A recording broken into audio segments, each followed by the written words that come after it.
हिंदी में यूपीएससी की तैयारी से संबंधित प्रोग्राम्स को देखने के लिए सब्सक्राइब करें स्टडी IQ IAS हिंदी। नमस्कार। अगर मैं आपसे कहूं कि भारत में जो मॉनसून बीते 5 से 7 हजार सालों से एक सा पैटर्न फॉलो कर रहा है, डियर, ये मॉनसून आने वाले 50 to 70 ईयर्स में ड्रास्टिकली चेंज होने वाला है। और इसका कारण जो बताया जा रहा है, शायद जानकर आपको काफी आश्चर्य हो कि यह कारण भारत से हजारों लाखों किलोमीटर दूर स्थित अटलांटिक महासागर की एक जलधारा, जिसके समाप्त होने के कारण ना केवल भारत बल्कि पूरे साउथ ईस्ट एशिया, इस पूरे ही क्षेत्र की जो जलवायु है ये बदलने वाली है। भारतीय मॉनसून कमजोर होने के साथ खत्म हो सकता है। और ये घटना आज नहीं, आज से कई सालों पहले भी घटित हो चुकी है, और जिसे आप आज भी एक मिस्ट्री के रूप में सॉल्व करना चाहते हैं कि कैसे खत्म हुआ हड़प्पा सिविलाइजेशन।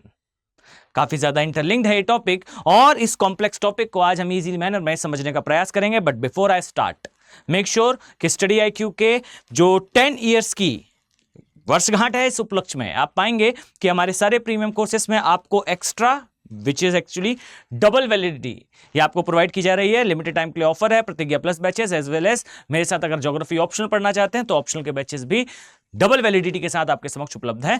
इसके बारे में चर्चा करेंगे, बट पहले बात करते हैं गल्फ स्ट्रीम के कोलैप्स होने की, इसके कारणों की, और इस कारण भारत में जो प्रभाव आने वाला है, जैसा मैंने आपसे कहा कि हमारा मॉनसून खत्म होने वाला है, इस पर चर्चा करेंगे। सबसे पहले अगर मैं खबर पर नजर डालूं तो यहां बताया गया है कि अटलांटिक मेरिडियनल ओवरटर्निंग सर्कुलेशन, इसे बेसिकली शॉर्ट में AMOC कहा जाता है। इस AMOC अर्थात अटलांटिक ओशन के वाटर का ओवरटर्निंग सर्कुलेशन ये आने वाले समय में खत्म होगा, और ये खत्म होता हुआ दिखाई भी दे रहा है बीते कुछ वर्षों से। अगर स्पेसिफिकली मैं कहूं तो यह सर्कुलेशन खत्म क्यों हो रहा है, तो इसके बारे में ग्लोबल वार्मिंग और क्लाइमेट चेंज एक स्पष्ट उत्तर है, लेकिन यह है काफी कॉम्प्लेक्स। यहां पर यह बताया गया कि चूंकि यह सर्कुलेशन हाईली बेस्ड है सैलिनिटी से, अर्थात लवणता से, अगर पानी की लवणता चेंज होती है, सैलिनिटी चेंज होती है, तो यह सर्कुलेशन काफी डिस्टर्ब हो जाता है। यह सर्कुलेशन आज के समय डिस्टर्ब इसीलिए हो रहा है बिकॉज ग्लोबल वार्मिंग और क्लाइमेट चेंज के कारण जो नदर्न हेमिस्फीयर है, वहां पर जो नदर्न पोल है, अर्थात उत्तरी गोलार्ध का उत्तरी ध्रुव है, यह पिघल रहा है। और इस पिघलते हुए उत्तरी गोलार्ध के ध्रुव का पानी सागरों में आने से सागर की जो लवणता है वो कम होती जा रही है। अर्थात हमारा जो अटलांटिक महासागर का ऊपरी भाग है वो समय के साथ अपनी लवणता खोता जा रहा है, और अगर यह लवणता ऐसे ही कम होती रही तो वो सागर का पानी जो कि उत्तरी ध्रुव से बेसिकली आया करता था अटलांटिक महासागर के उष्णकटिबंधीय भागों में, वो बंद हो जाएगा। अर्थात मिक्सिंग ऑफ वाटर ये बंद हो जाएगी अटलांटिक में। अब हो सकता है कि आपके दिमाग में प्रश्न आए कि अटलांटिक महासागर में ओशन वाटर की सर्कुलेशन बाधित होने से एग्जैक्टली होगा क्या। तो डियर, यहां पर जब यह बाधित होगी तो समय के साथ इस एरिया का टेम्परेचर जो मिक्सिंग के थ्रू मॉडरेट हुआ करता था, ये बैलेंस्ड नहीं रह जाएगा, और जब ये बैलेंस नहीं रह जाएगा तो इससे हमारे पूरे ही उत्तरी गोलार्ध का टेम्परेचर डिस्ट्रीब्यूशन ये डिस्टर्ब होगा। इसे अगर मैं आपको इजीली समझाने का प्रयास करूं तो यहां जरा गौर फरमाइएगा। इस डायग्राम में आप समझ पाएंगे कि ये एग्जैक्टली होता कैसे है। अगर हम देखें तो यहां कहीं पर आपको दिखाई देगा कुछ इस मैनर में, यह है हमारा उत्तरी गोलार्ध में स्थित नॉर्थ अमेरिका। इस नॉर्थ अमेरिका को जरा ध्यान से देखिएगा। नॉर्थ अमेरिका का ये जो लोकेशन है, यह आपको बताएगा कि एग्जैक्टली हम किस ओर अभी बढ़ रहे हैं। यहां आपको दिखाई देगा कि ये जो कॉन्टिनेंट है, ये कॉन्टिनेंट नदर्न हेमिस्फीयर में इस तरीके से लोकेटेड है, और इसी के क्रम में इस स्थान पर आपको दिखाई देगा कुछ यहां पर इस तरीके से, यह है हमारा यूरोपियन कॉन्टिनेंट। और यूरोपियन जो कॉन्टिनेंट है, इस कॉन्टिनेंट से आपको चलती हुई दिखाई देगी एक सर्कुलेशन की, एक वितरण की श्रृंखला। अब जरा अपना ध्यान जरा इस स्थान पर केंद्रित करिए। आप कुछ चीजें नोटिस कर पाएंगे। ये जो लोकेशन है ये आपको बता रही है कि इस एरिया से कुछ इस तरीके से जो गल्फ स्ट्रीम है ये चलना स्टार्ट करती है। कुछ इस तरीके से गल्फ स्ट्रीम का फ्लो होता है और गल्फ स्ट्रीम चलते हुए हमारे उत्तरी ध्रुव की तरफ जाती है। अब जरा इस बात को समझिए, due to global warming and climate change, यहां पर जो ओशन का वाटर है ये तेजी से ठंडा हो रहा है और साथ ही आप ये पाएंगे कि इस ठंडे होते हुए पानी के कारण यहां का जो सतही जल है इसकी सैलिनिटी कम हो रही है। अब अगर हम सामान्य स्थिति की चर्चा करें तो की स्थिति में आप पाएंगे कि जो पानी यहां सामान्यतः पहुंचा करता था ये समय के साथ ठंडा होता था और लवणता के अंतर के कारण ये कुछ इस तरीके से जो है वो अंदर जाकर वापस इस स्थान पर आया करता था। अर्थात जो नॉर्मल सर्कुलेशन था वो कुछ इस प्रकार का था कि सागर का पानी इस तरीके से चलते हुए एक दिशा में जाया करता था तथा इसके पश्चात ये ठंडा होकर कोल्ड होकर लवणता के अंतर के कारण इस तरीके से प्रवाहित होते हुए यहां वापस आया करता था। ये जो सर्कुलेशन आप इस मैनर में देख रहे हैं उसे कहा जाता है AMOC। ये AMOC अर्थात अटलांटिक मेरीडोनियल ओवरटर्निंग सर्कुलेशन, ये सर्कुलेशन इस पूरे ही एरिया के लिए अत्यंत आवश्यक था। ये नॉर्थ अमेरिका है, this is north America and this is Europe. अब इस बात को समझिए कि यह सर्कुलेशन जब तक कंटिन्यू रहता है तब तक इस एरिया का जो टेम्परेचर है अर्थात जो तापमान है वो संतुलित रहता है। अब समय के साथ अगर ये मिक्सिंग बंद हो जाएगी तो यहां इमेजिन करिए कि ड्यू टू यहां पर मेल्टनिंग ऑफ आर्कटिक, इस एरिया का जल जब यहां प्रवेश करेगा तो इस पूरे ही क्षेत्र का जो तापमान है ये कम हो जाएगा और अब सर्कुलेशन भी नहीं हो रहा है। इस कारण से गर्म पानी यहां आकर अपने आप को प्रभावी नहीं कर पाएगा। अब ये जो कंडीशन क्रिएट होती हुई दिखाई देती है, इस कंडीशन का भारत के साथ क्या कनेक्शन है, तो आइए जरा इस बात को भी समझते हैं। यह क्लियर है कि AMOC तो खत्म हो रहा है, डिस्टर्ब हो रहा है क्योंकि यहां ठंडा पानी प्रधानता में आ रहा है, बेसिकली इसका डोमिनेंस क्रिएट हो रहा है। अब आइए जरा इस बात को समझते हैं कि यह हमारे लिए किस प्रकार से घातक हो सकता है। अगर मैं चर्चा करूं तो ये जो मैं अभी ड्रॉ कर रहा हूं ये मेनली एरिया है साउथ ईस्ट एशिया का और ये डोमिनेंट एरिया है इंडियन मॉनसून का भी। अब जरा इस बात पर फोकस करें कि जब हम चर्चा करते हैं भारतीय महामॉनसून की या ग्रेट इंडियन मॉनसून की, तो ये ग्रेट इंडियन मॉनसून आता किस क्रम में है या दिखाई किस प्रकार से देता है, तो जरा इस बात पर फोकस करें कि ये जो लाइन मैं ड्रॉ कर रहा हूं, dear this is called as ITCZ। ये है ITCZ, इसे इंटर ट्रॉपिकल कन्वर्जन जोन कहा जाता है। ये एरिया है बेसिकली हमारा साउथ ईस्ट एशिया का। अब ये जो साउथ ईस्ट एशिया है यहां पर प्रवेश करता है ITCZ और ये ITCZ प्रवेश करता है समर्स में, अर्थात ये आता है हमारे यहां ग्रीष्म ऋतु में।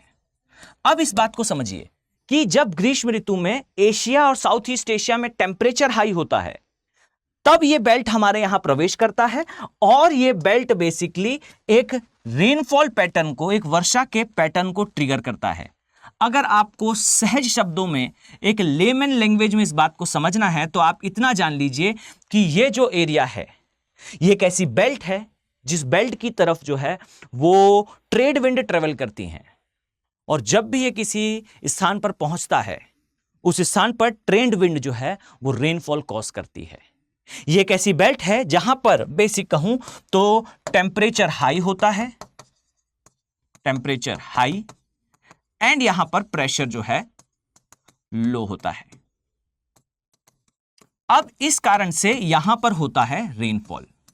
अब एक इस सिंपल सी बात को समझिए कि यह बेल्ट टेम्परेचर को फॉलो करती है और जो मैंने आपको पीछे बताया कि इस ओवरटर्निंग सर्कुलेशन के डिस्टर्ब होने से इस बात को याद रखिए कि जो नदर्न हेमिस्फेयर है, नदर्न हेमिस्फेयर है अर्थात जो हमारा उत्तरी ध्रुव है, यह याद रखिए कि यह ध्रुवीय क्षेत्र या फिर उत्तरी गोलार्ध पूरा, इसका तापमान कम हो जाएगा। कम क्यों? क्योंकि यह बर्फ पिघलकर सागर के अंदर प्रवेश कर रही है।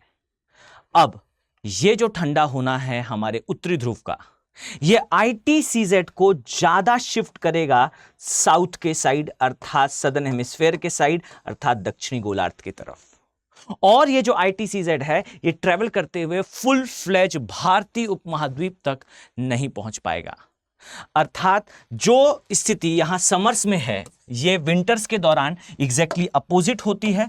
और अगर ऐसा होता है कि गल्फ स्ट्रीम पूरी तरह से कोलैप्स हो जाती है तो डियर आप पाएंगे कि साउथ ईस्ट एशिया में जो कंडीशंस आपको दिखाई देंगी वो कुछ इस प्रकार से होंगी कि एक समय ऐसा आएगा जब ये ITCZ केवल इस दिशा तक ही प्रभावी रह जाएगा।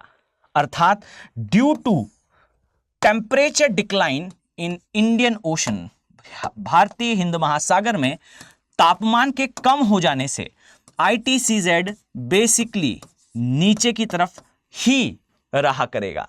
और ये ITCZ का नीचे की तरफ रहना अब पवनों को केवल और केवल इस स्थान तक ही ट्रैवल करने की अनुमति देगा। सो द थिंग इज कि जो मॉनसून झूम के हमारे यहां सावन के लिए रिस्पॉन्सिबल है वो भारत के नीचे तक ही लिमिटेड रहेगा। कारण है इस एरिया का जो टेम्परेचर है इसका कम होना। अब अगर ये ओवरटर्निंग सर्कुलेशन पूरी तरह से कोलैप्स होता है तो भारत में जो मॉनसून है ये लिमिटिफाई हो जाएगा। इस बात को समझिएगा कि यह घटना हो सकता है कि अभी आपको सुनने में काफी हाइपोथेटिकल लगे, लेकिन याद रखिए ऐसा विश्व ने, ऐसा प्रकृति ने और ऐसा मानवों ने भी इवन सेवरल टाइम देखा है। अगर मैं आपको समझाने का प्रयास करूं तो अभी से कुछ समय पहले ही ये एक्सप्लेनेशन आया था दैट जो हमारा इंडस वैली सिविलाइजेशन है, अर्थात जो सिंधु नदी घाटी सभ्यता है, इसके खत्म होने का कारण इसी भारतीय मॉनसून का अपना पैटर्न चेंज कर लेना है। और ये जो पैटर्न चेंज करना है जरा ध्यान दें तो ये ITCZ जो अभी के समय आपको शिफ्ट होता हुआ दिखाई देता है, आज से वर्षों पहले ये सेवरल टाइम शिफ्ट हो चुका है। और अगर मैं आपसे कहूं तो ये जो आपको दिखाई दे रही स्थिति है इस प्रकार के ITCZ की, जो अभी के समय कुछ इस तरीके से एंड कुछ इस तरीके से ट्रैवल करता है, ये अपने आप को सेवरल टाइम शिफ्ट कर चुका है। और इतिहास में हमारे पास प्रॉपर एविडेंसेस हैं कि एक समय पर यह काफी ज्यादा साउथवर्ड मूव कर चुका है। और इस प्रकार से इसका मूव करना हमारे लिए एक बड़ा वार्निंग अलार्म है दैट ग्लोबल वार्मिंग और climate change is not that much easier. ना ही ये इतना आसान है और ना ही इतना सहज। इसके प्रभाव जो है वो घातक हो सकते हैं एशिया और खासकर यूरोप के लिए। काफी इंपॉर्टेंट है, आने वाले समय में एग्जाम पॉइंट ऑफ व्यू से भी आपके लिए जरूरी रहेगा। उम्मीद करता हूं कि टॉपिक आपको समझ में आया होगा। Before I and, make sure कि आप सभी के पास अपॉर्चुनिटी है डबल वैलिडिटी के साथ स्टडी IQ के सारे कोर्सेस में एनरोल होने की। याद रखिए प्रतिज्ञा प्लस बैच जिनकी मैं बात कर रहा हूं ये हिंदी माध्यम में स्पेसिफिक, इसके अलावा अंग्रेजी माध्यम में, इंग्लिश मीडियम तथा इंग्लिश में भी आपके लिए उपलब्ध है। आप इन बैचेस के माध्यम से एक तो सबसे पहली बात हर हफ्ते यानी कि वीकली होने वाले टेस्ट में 11,000 का कैश प्राइज जीत सकते हैं। इसके अलावा इन बैचेस में आपके लिए 100% फी रिटर्न होने की सुविधा प्रोवाइड करी गई है, अर्थात एक्सक्लूसिवली अगर आपका प्री क्वालिफाई होता है आपकी सारी फी रिफंड कर दी जाएगी। साथ ही अगर आप चाहें तो मेरे साथ geography as a option subject पढ़ सकते हैं, जो कि आपको पढ़ना भी चाहिए because one of the most influential subject है खासकर रिगार्डिंगली यूपीएससी का preliminary examination.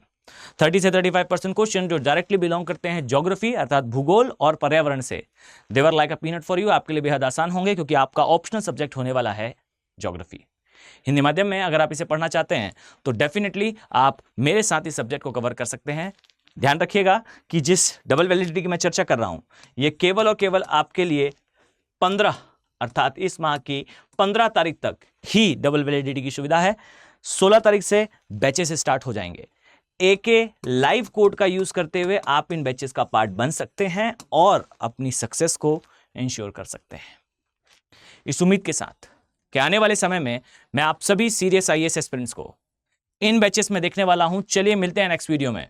Have a very nice day. Thank you. Hindi में यूपीएससी की तैयारी से संबंधित प्रोग्राम्स को देखने के लिए सब्सक्राइब करें स्टडी IQ IAS हिंदी।